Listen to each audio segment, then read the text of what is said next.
Olá, sejam todos bem-vindos ao canal Lei da Gratidão. Quem puder curtir, compartilhar e se inscrever no canal, ficarei muito grato. Hoje temos a leitura do capítulo 4, Lei 4, do livro O Poder Cósmico da Mente, de Joseph Murphy. Vamos à leitura. Há algum tempo, pediram-me que fizesse uma visita a uma mulher chamada Glória. Naquele momento, submetida a um tratamento de câncer no Sloan Kettering Institute, em Nova York. Ao lhe pedir que falasse sobre a família, disse-me que tinha um filho e 2 netos, mas nunca os via. Como assim? Perguntei, espantado. Eles moram longe? Não, moram a 1 hora de distância daqui, em Connecticut, respondeu ela. Nunca os vejo, porque para fazer isso teria que ver também a mulher do meu filho. Confuso, perguntei: sua nora? A mulher do meu filho, repetiu ela, rejeitando deliberadamente a palavra que sugeri. Seu rosto se endureceu. Eu odeio aquela coisinha insignificante. Odeio-a, como se fosse veneno, desde o maldito dia em que meu filho a trouxe para minha casa. Não consigo imaginar o que ele viu nela. Só posso mesmo rezar para que abra os olhos antes que seja tarde demais. Há quanto tempo seu filho e ela são casados? Perguntei. Glória pensou por um momento e respondeu. Quase 30 anos.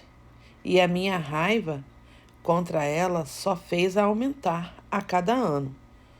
Como seu câncer, observei. Ela me olhou fixamente. O que o senhor quer dizer com isso? Perguntou. Você perguntou aos médicos o que causou a doença? Respondi. Ignorando os detalhes técnicos, eles provavelmente disseram que suas células se voltaram contra você. Tornaram-se venenosas. Eu gostaria de sugerir que, em outro sentido, as emoções destrutivas que abriga contra sua nora produziram um efeito tóxico sobre você. Não só sobre a mente e o coração, mas sobre cada célula do seu corpo. Quer ficar boa do câncer? Claro que quero, explodiu ela. Mais do que qualquer outra coisa no mundo. Mais do que odiar a sua nora? Perguntei, sondando a situação. Após hesitar por um momento, ela fez que sim com a cabeça. Nesse caso, você tem que renunciar ao ódio. Tem que ensinar a si mesma a grande arte do perdão. Tem que começar a, do fundo do coração, sinceramente, rezar por ela. Em seguida, ajudei Glória a compor uma prece sobre a nora. A paz de Deus satura a alma de, o nome da pessoa, ela é inspirada e abençoada em tudo que faz. Deus a ajuda e me alegro porque a lei do Altíssimo trabalha por ela, através dela e em tudo que a cerca. Sinto na alma e no coração que a perdoei. Em qualquer ocasião em que nela pensar, só desejarei tudo de bom. Eu agora estou livre. O espírito de perdão de Glória, juntamente com a quimioterapia e outros tratamentos, produziu uma mudança notável em sua personalidade, operando uma cura maravilhosa. A prece lhe mudou a mente subconsciente e neutralizou todos os padrões negativos nela alojados, cujos efeitos físicos tiveram também que desaparecer. O novo conceito de Deus produz maravilhas. Há alguns meses fui convidado para visitar um homem extremamente bondoso chamado Milton. Eu sabia que era uma pessoa de grande caráter, generoso, magnânimo em tudo. Na noite de minha primeira visita, ele me disse que os médicos haviam diagnosticado que sofria de câncer de próstata. Meu pai e meu tio morreram dessa mesma doença, disse ele. Durante 20 anos ou mais, vivi com medo de que o mesmo me acontecesse. Acho que não passou um único dia em que eu não rezasse para ser poupado dessa provação. É claro que minhas orações não foram ouvidas por Deus. Aconteceu exatamente o que Jó disse. Aquilo que eu mais temia desabou sobre mim. Meu caro, disse-lhe, perdoe-me, mas acho que dirigiu mal suas preces. O que você tem feito é implorar a algum Deus distante, dizendo: se for tua vontade, tu me curarás. Se não, tu me infligirás alguma doença terrível. Isso nada mais é do que o conceito primitivo do Deus vingador que pune seus filhos. Deus reside em todos nós. Acreditar que, por vontade de Deus, seria vítima provável de câncer foi como se desejasse que isso acontecesse. E assim aconteceu. Se assim é, perguntou Milton, o que devo fazer para ficar bom? Acredite que será curado, respondi. Anime-se, receba o tratamento prescrito pelos médicos com a convicção de que Deus quer que ele seja eficaz. Sinta a cura em seu coração e a mente subconsciente reagirá de acordo. Tempos depois, recebi uma carta de Milton dizendo que o câncer entrara em processo de remissão e que sua saúde, tanto física quanto espiritual, nunca estivera melhor. Por que ela não tinha namorados? Anne, uma moça do interior, trabalhava em um escritório em Los Angeles. Após uma de minhas palestras, ela me procurou e disse: o senhor acha que pode me ajudar?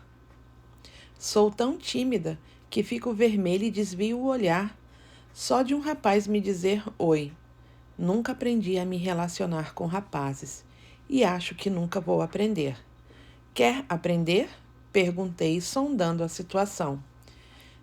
Se quero, mais do que qualquer outra coisa, exclamou. Odeio ser solteira e viver sozinha.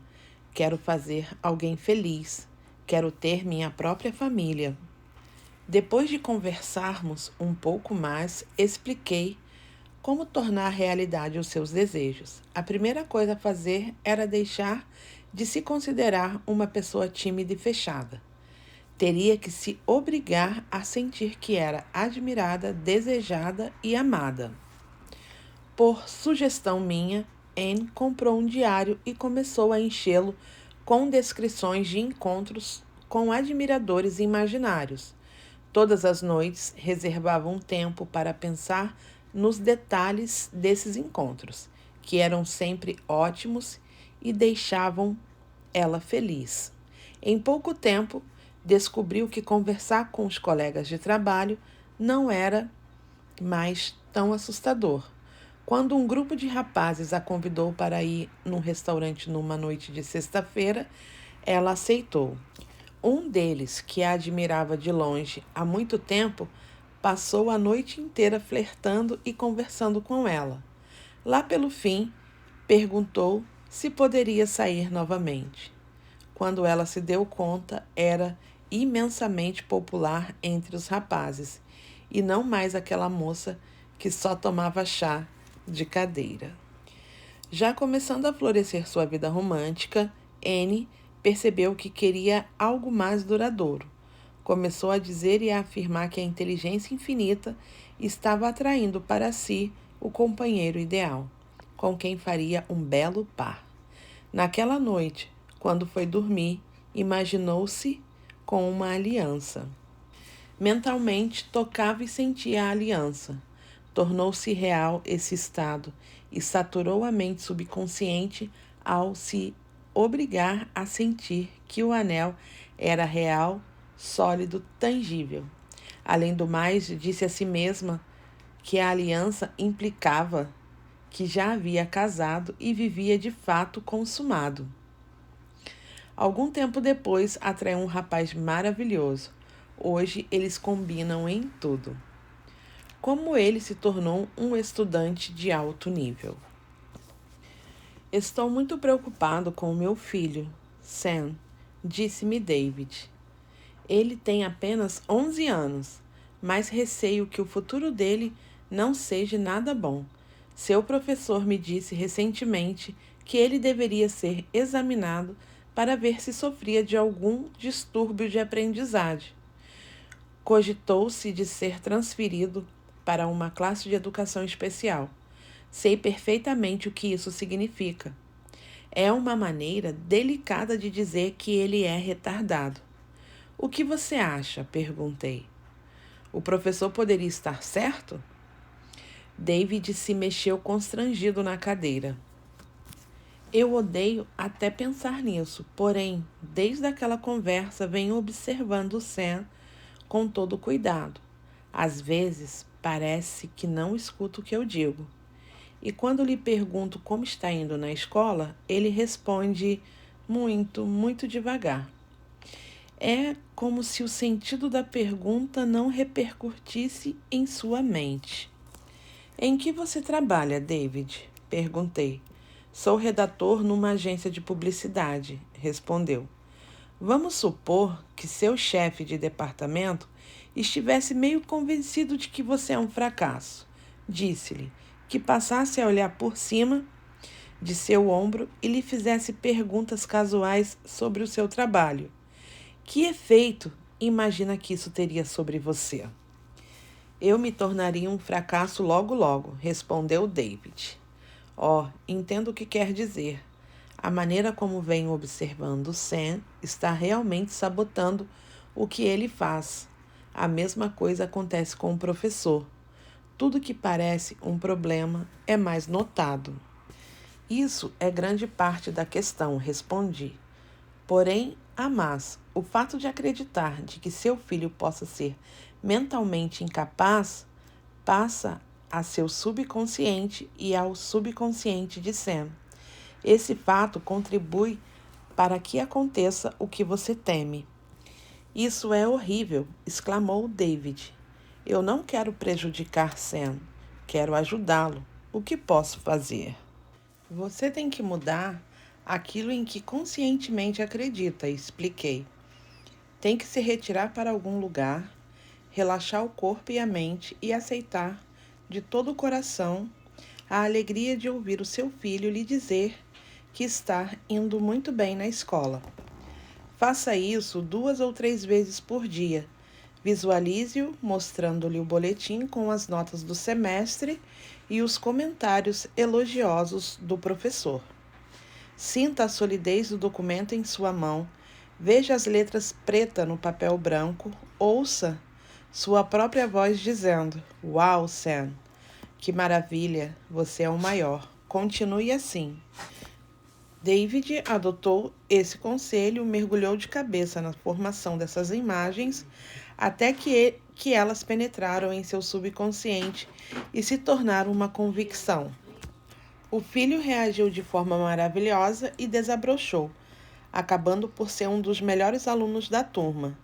O pai viu os resultados da ideia sobre a qual havia meditado. Sua prece fez com que a inteligência e a sabedoria do subconsciente brotassem na mente do filho e ele se transformasse em realidade a certeza que tinha a seu respeito. Não era para ele ser fuzilado. Há alguns anos fiz uma série de palestras em Osaka, Japão. Certa noite, no restaurante do hotel, onde me hospedava, conheci Akiro, um japonês, e começamos a conversar. Ele me disse que servira no exército imperial durante a Segunda Guerra Mundial. Isso aconteceu na China, disse ele. Um soldado que não gostava de mim me acusou de algo que não fiz. A corte marcial não acreditou em mim e fui sentenciado à morte por fuzilamento. Que coisa horrível, comentei. E como foi que escapou da sentença? Preciso lhe dizer antes que, quando criança, estudei numa escola cristã, respondeu ele. Na prisão, algum impulso divino me levou a repetir sempre para mim mesmo as palavras do Salmo 91. Todas as noites, quando ia dormir, eu dizia: falando do mais profundo do meu ser. Eu não posso ser fuzilado. Eu sou filho de Deus. E Deus não pode atirar em si mesmo. Eu sabia que só há um poder e uma vida. Minha vida era a vida de Deus. Aquilo continuou dizendo que, alguns dias antes da data da execução, fora solto sem explicação e reintegrado à tropa. Nunca soubera por que havia sido poupado, mas estava convencido de que havia escrito sua ordem de soltura na mente subconsciente. As palavras do Salmo e se imaginar em liberdade. O subconsciente responde de acordo com aquilo que nele gravamos. Sua resposta determinará seu futuro. Quando menino, em reuniões de família, eu ouvia meus tios e tias conversando sobre uma infinidade de assuntos. Frequentemente diziam: "Sabe uma coisa? John ou Mary sofreram um acidente porque deixaram de ir à igreja." Quando alguma tragédia acontecia com alguém, encontravam sempre uma razão para considerar as vítimas como pecadores e objetos da ira de Deus. Mesmo nessa época, eu frequentemente me perguntava que tipo de Deus era esse de quem eles falavam. Qual o seu conceito de Deus? Você sabe que a resposta que der a essa pergunta determinará inevitavelmente o seu futuro? O que acredita sobre Deus é o que acredita sobre si mesmo. Se você acha que Deus é cruel, vingativo, uma entidade insondável, tirânica e canibal, nos céus, uma espécie de déspota cujo objetivo é puni-lo, vai, é claro, experimentar o resultado desses pensamentos frequentes. Sua vida será indolente, confusa, repleta de medos e limitações de todos os tipos. Em outras palavras, vivenciará os resultados da natureza daquilo em que acredita a respeito de Deus. Na verdade, terá experiências negativas como decorrência daquilo em que crê. Deus se torna para você tudo aquilo que você acha que Ele é. Acima de tudo, forme o conceito correto dele. Não faz diferença o nome que você dá a Deus. Pode chamá-lo de Alá, Brahma, Vishnu, realidade, inteligência infinita, presença curadora, eu superior, mente divina, arquiteto do universo, ser supremo, princípio vital, espírito vivo ou poder criador. O importante é que aquilo em que você acredita ou de que você está convencido sobre ele governe e oriente toda a sua vida. Acredite em um Deus de amor. Milhões de pessoas acreditam em um Deus que envia doença, dor e sofrimento. Acreditam em uma divindade cruel e vingativa. Não acreditam em um Deus bom e, para elas, Deus não é um Deus carinhoso. Alimentando esses conceitos absurdos e grosseiros sobre ele, experimentam os resultados daquilo em que acreditam sob a forma de todos os tipos de dificuldades e problemas. A mente consciente transforma em realidade aquilo em que acredita, sob a forma de experiências, condições e situações na vida. O que você apenas diz que acredita sobre Deus, nenhuma importância tem, mas sim sua crença real, subconsciente, a crença de seu coração. Você demonstra sempre isso. E por esse motivo também é que o Dr. Kimby disse há mais de um século: o homem é convicção transformada em realidade. Milhões de pessoas concebem um Deus voluntarioso, muito distante nos céus, possuidor de todos os caprichos do ser humano.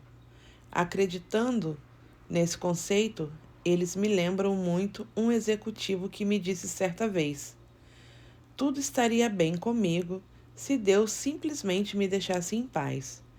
Acredite que Deus é amor, que Ele o protege, interessa-se por você e o orienta, quer sua prosperidade e o ama.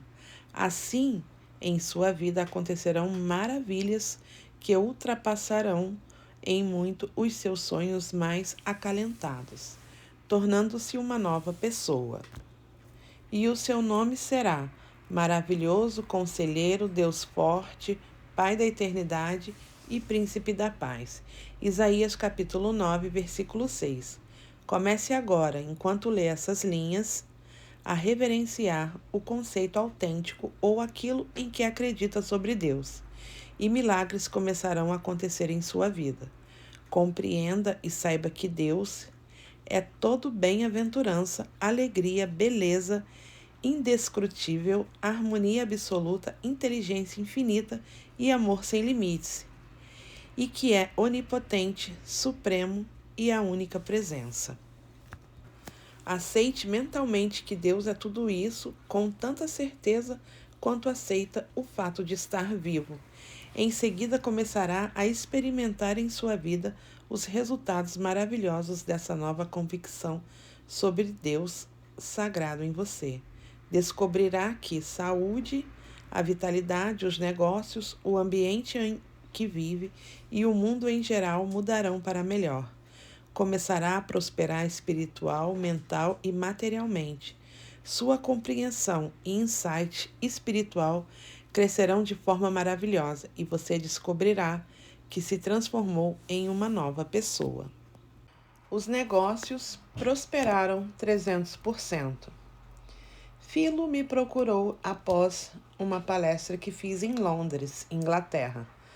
Durante toda a vida tenho vivido com medo mortal da pobreza, reconheceu ele. Trabalho muito, mas meus negócios não prosperam. O que devo fazer? Você consegue pensar em Deus como sendo seu sócio? Perguntei. Como seu guia e conselheiro? Acredita que Deus sempre o protege como um pai carinhoso? Afirme corajosamente que Deus está atendendo todas as suas necessidades e o inspirando em tudo o que faz. Ele se alegrou. Que coisa maravilhosa! Exclamou. Nunca pensei antes em Deus nesses termos. Para mim, ele sempre foi uma presença distante, intimidadora. Porém, até mesmo uma pessoa rígida e formal se solta quando brinca com seu filho. Quem sabe, o mesmo acontece com Deus. Alguns meses depois, recebi uma carta de Philo. Sinto que Deus é uma presença viva, um amigo, conselheiro e guia. Escreveu: meus negócios prosperam 300%. Minha saúde está melhor e joguei fora as grossas lentes que usei durante 20 anos. Você pode compreender o que aconteceu quando esse homem resolveu considerar Deus como seu pai? A palavra pai tinha um significado especial para ele. Significava amor, proteção, orientação e satisfação das necessidades. Deixe que, da mesma maneira, maravilhosas coisas aconteçam em sua vida. O milagre dos 3 passos. No meu ministério religioso, realizei um casamento de um casal jovem e maravilhoso, Janete e Bill. Após um mês, contudo, se separaram. Janete voltou para a casa dos pais. O que havia acontecido com o romance deles? Quando fiz essa pergunta a Bill, respondeu: nunca deveríamos ter ficado aqui, onde ambos crescemos. Janete era popular demais. Praticamente todos os caras em nossa escola estavam apaixonados por ela. Mesmo antes do casamento, eu já pensava que ela continuaria a namorar outros colegas. Eu tinha ciúme dela, não confiava nela. Quando não havia, imaginava que estava com um dos antigos namorados. Tinha certeza de que iria perdê-la. Imaginando o mal sobre a esposa, Bill estava vivendo mentalmente com os sentimentos do medo, do ciúme e da perda, o que implicava já ter rompido os laços matrimoniais. Havia prometido apreciá-la, amá-la, respeitá-la, sempre ser fiel e esquecer todas as demais mulheres. Em vez disso, entregou-se à desconfiança. O medo que sentia passou à mente subconsciente da esposa. Assim, Aquilo que temia, em que acreditava realmente, aconteceu. Magoada e confusa com a atitude do marido, Janete procurou compreensão e consolo com um velho namorado, que ainda tinha esperanças de conquistá-la. Quando viu que aquilo em que acreditava havia se tornado realidade, Bill a culpou. Na verdade, contudo, aconteceu da forma como pensava. Constituía meu dever pastoral explicar tudo isso a eles. Logo que aprenderam como funcionam as mentes consciente e subconsciente, resolveram orar juntos e praticar o milagre dos 3 passos. Primeiro passo: no início, Deus. Logo que acordavam pela manhã, afirmavam convictamente que Deus os guiava em todos os seus caminhos. Enviavam um ao outro pensamentos carinhosos de paz, harmonia e alegria, estendendo-os a todo mundo. Segundo passo: dar graças às refeições. Deram graças pelo maravilhoso alimento à mesa e por tudo de bom que possuíam. Resolveram que problemas, preocupações ou brigas não seriam admitidos à mesa. Terceiro passo: orar antes de dormir. Antes de se deitarem, pegavam a Bíblia e liam trechos escolhidos, entre eles os Salmos 23, 27 e 91, o capítulo 11 da Epístola de Hebreus e o capítulo 13 da primeira Epístola aos Coríntios. Diziam bem baixinho: obrigado, Pai, por todas as bênçãos do dia. Deus nos dará um sono sagrado. Bill e Janete prometeram a si mesmo não fazer ou dizer nada que os afastassem um do outro. Essa decisão exigiu disciplina e o desejo intenso de fazerem com que o casamento desse certo. Seguindo com esse método prático, a harmonia foi finalmente reestabelecida. O casal que voltou a ser um casal. Há alguns anos tive uma conversa muito estranha com Duane e Margie, que me procuraram em um hotel em Dallas, Texas. Os dois estavam preocupados e nervosos. Nós éramos casados, disse Duane. Isto é, um com o outro. Em seguida nos separamos. Eu fui um estúpido, uma anta, ou isso não teria acontecido. Isso não é justo, protestou Margie. Também me comportei como uma idiota, e você sabe muito bem disso.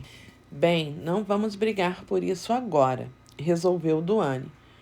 O importante é que, depois de muitas indas e vindas, nós divorciamos. Em pouco tempo, casamos novamente com outras pessoas. O senhor já ouviu falar em casar por frustração? Perguntou Margie. Bem, foi isso.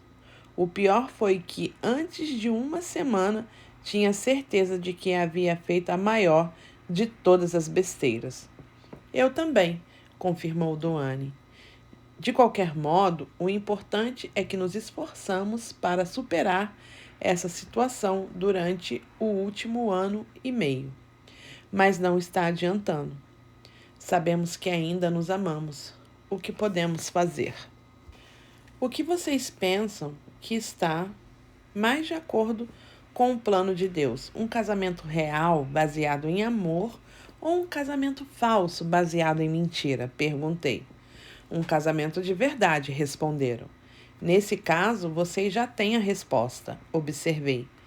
Viver uma mentira com seus atuais cônjuges não é justo ou leal para com eles ou vocês mesmos. É preciso lhe dizer a verdade. Acho, aliás, que vocês vão descobrir que, de alguma forma, eles já sabem disso. Duane e Margie deixaram que o sentimento profundo de um pelo outro os levasse a voltar ao altar do amor. Os casamentos por frustração foram dissolvidos amigavelmente e, com isso, todos ganharam. O casal voltou a ser aquele casal. O amor une 2 corações e um vínculo indissolúvel. Portanto, o que Deus juntou, não separe o homem. O poder transformador do amor. Elizabeth procurou-me profundamente aflita. O senhor acha que meu pai pode usar poderes mentais para destruir meu casamento? Perguntou. Não tenho certeza se entendi bem a sua pergunta. Respondi. Pode me contar mais sobre a situação? Elizabeth respirou profundamente. Estou casada há quase 1 ano e meio. Frank e eu nos amamos profundamente e somos muito felizes. O problema é que Frank é católico e meu pai odeia católicos. Diz que são escravos de Satanás. Sei que ele está rezando para que meu casamento acabe. E tenho um medo horrível de que as orações dele funcionem. Orações de fato funcionam, não é? Não é isso que o senhor ensina? Bem, não é bem assim, respondi. Suas orações podem funcionar para você. Seu pai, porém, não tem mais poder sobre você do que um pé de coelho ou uma concha da praia, a menos que você lhe conceda esse poder. Se você o escuta e acredita que ele pode destruir seu casamento, o trabalho dele já está meio feito. Porém, se você usar seus próprios pensamentos e sentimentos para fortalecer o casamento, seu pai nada poderá fazer para destruí-lo. Respondi. Por sugestão minha, Elizabeth começou a rezar, com frequência, pedindo que o amor de Deus, que unira ao marido, no início continuasse a mantê-los unidos, envolvendo-os e os protegendo. Convictamente, afirmava nas orações que a beleza, o amor e a tranquilidade de Deus fluíam pela mente e pelo coração de ambos, e que esse amor lhes dirigia a vida. Compreendeu que nada poderia se colocar entre ela e o homem que ela amava. O amor é do coração. À medida que o jovem marido e a esposa compartilhavam amor, graça e boa vontade, reconhecendo as virtudes mútuas, o casamento se tornou ainda mais abençoado a cada dia. Ela rezou pedindo compreensão divina para o pai. Recentemente disse-me que ele estava se tornando mais tolerante e aprendendo a gostar de seu marido católico. A prece transformou o criminoso. Certa vez visitei um indivíduo, Josh, que estava morrendo de alcoolismo crônico. Ele me disse que a bebida havia levado a cometer vários crimes. O que o senhor acha? Perguntou ele. Deus vai me castigar por isso? Estou a caminho do inferno? Deus é um Deus amoroso, respondi. Ele não castiga ninguém. Nós sim, por usarmos maus as leis da vida. Nos castigamos, seja por ignorância ou violando intencionalmente as leis da harmonia, do amor e da ação correta. Você tem que se perdoar e permitir que o amor de Deus penetre em sua alma. Se resolver ser um homem de Deus, o passado será apagado e não mais será lembrado. Rezamos juntos. Tempos depois, Josh me apareceu radiante e feliz. A razão era que, nesse momento, possuía fé interior e convicção profunda de que estava na mão direita de Deus e que tudo havia sido perdoado. Sentia-se bem, relaxado e pronto para o que denominava de o céu. Seu médico notara uma visível melhora em seu estado. E pouco tempo depois ele foi informado que iria sobreviver. Não deu outra. 10 dias depois deixou o hospital curado e sadio. Josh, atualmente com 85 anos, continua forte e saudável. Tornou-se uma pessoa maravilhosa, reta em seus caminhos, um homem criado à semelhança de Deus e inteiramente transformado. Como foi que isso aconteceu? Ele aceitou a verdade sobre Deus, dar as costas a todos os seus crimes, ódios e culpa, libertou imediatamente a mente e o corpo. O corpo reagiu de maneira maravilhosa à nova atitude mental. O agente da cura, nesse caso, foi a sensação interna de que fora absolvido e estava em paz, e nada mais. A prece salvou sua vida.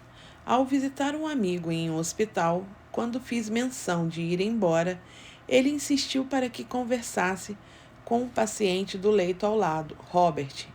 Em voz baixa, disse que Robert estava em estado crítico com uma infecção generalizada que não reagia a antibióticos. Ninguém esperava que escapasse. Puxei conversa com Robert. Ele pareceu contente em ter uma distração. Enquanto conversávamos sobre o hospital, disse-me subitamente: a pior coisa de estar aqui é saber que Harry não cabe em si de contente por eu me encontrar aqui. Como detesto esse cara. Não acredito que haja alguém mais ordinário do que ele. Quem é ele? Perguntei. Foi meu sócio, contou Robert. Um dia descobri que ele estava maquiando o livro caixa e roubando a companhia. Mal consegui evitar a falência. Vou dizer uma coisa. Se algum dia eu sair desse hospital, ele que se cuide. Sou bem capaz de lhe dar o que ele merece. Era fácil ver o asco que Robert sentia pelo tal indivíduo. Havia se transformado em uma ferida pulenta. Você convidaria seu antigo sócio para jantar? Perguntei.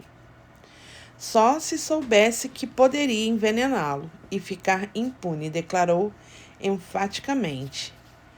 Ainda assim, você vive constantemente com ele em seus pensamentos, observei. E não é ele que está sendo envenenado, é você. Você lhe dá, ou melhor, dá a imagem mental que faz dele um imenso poder sobre sua mente, corpo e órgãos vitais.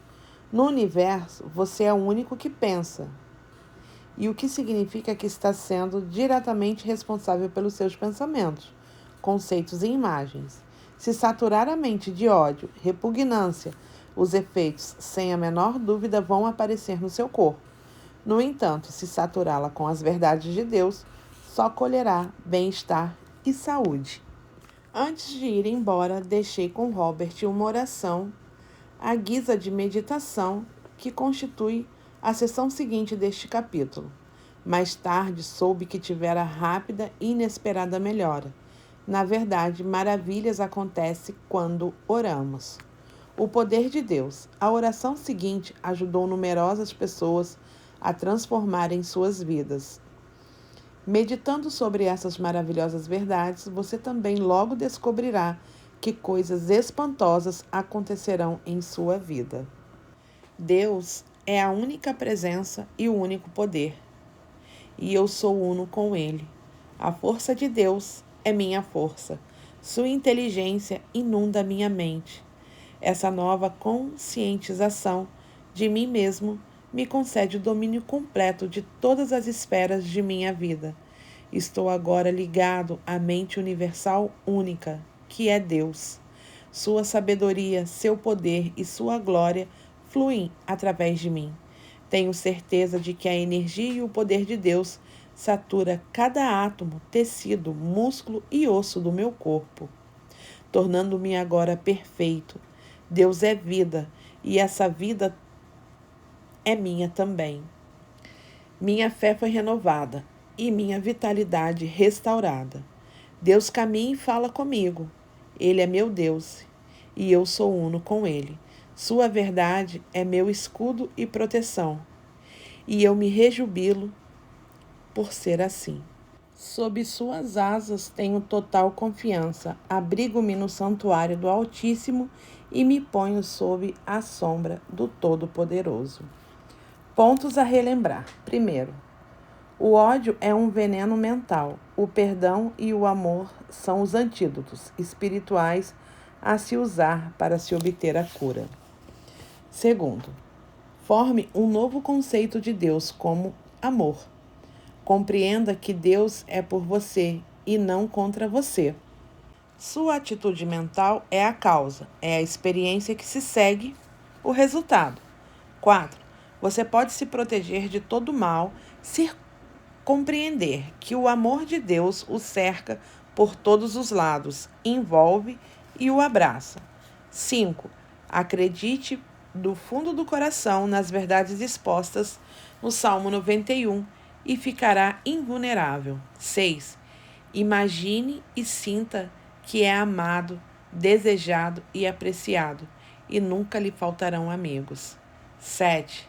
Reze pela chamada criança interior, invocando na prece e na meditação a inteligência e a sabedoria de Deus, inerentes a todas as crianças. 8. Grave na mente subconsciente que é livre e ela responderá de acordo. 9. Aquilo em que você realmente acredita sobre Deus determina todo o seu destino. 10. Aquilo em que você acredita sobre Deus é o mesmo em que realmente acredita sobre si. O homem é, em forma concreta, aquilo em que crê. 11. Aquilo em que você, da boca para fora, diz acreditar sobre Deus nada significa. O homem realmente importa é aquilo em que crê no fundo do coração. 12. Acredite que Deus é pura bem-aventurança, beleza, alegria e amor, e que aquilo que é verdade sobre Deus é verdade sobre você. Torne isso um hábito e maravilhas acontecerão em sua vida. 13. Corajosamente afirme que Deus atende a todas as suas necessidades e que você prosperará em tudo o que desejar. 14. Seus medos podem passar à mente subconsciente de seu cônjuge. Adquira o hábito de pensar naquilo que é belo e agradável. 15. Quando o amor de Deus junta o marido e a mulher, nada, nenhuma pessoa, local ou condição pode romper o casamento. O amor é o laço indissolúvel. 16. Deus, ou a vida, a ninguém castiga. Nós nos punimos pela ignorância ou violando intencionalmente as leis da harmonia, do amor e da ação correta. 17. O ódio é um veneno letal que causa a morte de todos os órgãos vitais do corpo. Fim da leitura do capítulo 4, Lei 4, do livro O Poder Cósmico da Mente. Gratidão.